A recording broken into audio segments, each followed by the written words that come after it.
हाती आलाय। कोंढव्याच्या गुन्ह्यातील संशयितांचं स्केच समोर आलंय। दरम्यान या इसमाचं स्केच हे कोंढवा परिसरातील गुन्ह्यात असलेल्या संशयित आरोपीचं स्केच असून त्याच्याबाबत काही माहिती मिळाल्यास पोलिसांनी संपर्क करण्याचं आवाहन केलंय। वरिष्ठ पोलीस निरीक्षक कोंढवा पोलीस स्टेशन विनय पाटणकर यांनी आपला संपर्क क्रमांक देखील केलाय।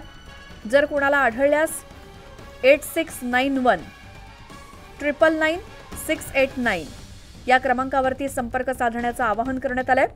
तर गुन्हे शाखा युनिट 5 चे पोलीस निरीक्षक श्री युवराज हंडे यांचा देखील मोबाईल क्रमांक देण्यात आलाय 8275 200 947 किंवा 9307 545 045 आणि त्याचसोबत पुणे शहरातील नियंत्रण कक्षाचा देखील क्रमांक देण्यात आलाय 020 261 22880 असे हे संपर्क क्रमांक जारी करण्यात आलेत। आणि या प्रकरणातल्या आरोपीचं जे स्केच समोर आलंय कुणाला आढळल्यास या क्रमांकावरती संपर्क साधण्याचं आवाहन करण्यात आलंय।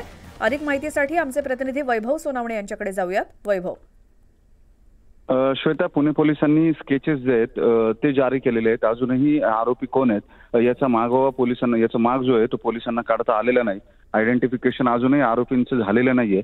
जवळपास 12 तास पोलिसांना उलटून गेलेले आहेत या घटनेची माहिती मिळून। संबंधित पीडित तरुणी जी आहे तिचा सकाळी जबाब घेऊन गुन्हा दाखल केल्यानंतर गुन्हे शाखेने या प्रकरणाचा तपास सुरू केलेला होता। स्वतः पोलीस आयुक्त, अतिरिक्त आयुक्त, सह पोलीस आयुक्त हे सगळेजण घटनास्थळी जाऊन आलेले आहेत। मात्र घटनास्थळ हे अत्यंत आयसोलेटेड अशा ठिकाणी आहे जिथं अत्यंत निर्जन स्थळ आहे आणि डोंगराचा उतार आहे जिथून जे रस्त्यावरून दिसत नाही किंवा त्या सगळ्या परिसरामध्ये कुठेही सीसीटीव्ही जे आहेत ते नाही आहेत। त्यामुळे पोलिसांना मोठ्या अडचणींचा सामना करावा लागतोय। जवळपास 10 टीम ज्या आहेत क्राईम ब्रांचच्या त्या तपासामध्ये काम करतायत। दोन्ही बाजूंना म्हणजे सासवडच्या बाजूला आणि घाटातून कोंढव्याला येणाऱ्या बाजूला सगळ्या दुकानांचे किंवा हॉटेल्सच्या समोरचे सीसीटीव्ही जे आहेत ते पोलिसांनी ताब्यात घेतलेत। ते खंगाळण्याचं काम जे आहे ते सुरू आहे।